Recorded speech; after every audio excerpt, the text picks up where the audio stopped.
皆さんお疲れ様です。夕飯の支度ができてなかったので、奥さんと2人で松屋に行きました。私はハンバーグビーフカレーをいただきました。お昼も松の屋でとんかつをいただいたので、夜はハンバーグにしました。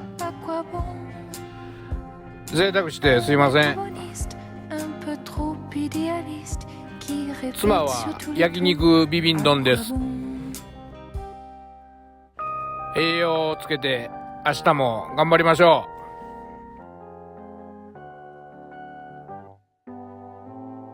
C'est un aquaboniste, un faiseur de plaisanteries qui dit toujours à quoi bon, à quoi bon. 美味しかったです。 Un aquaboniste, ごちそうさまでした。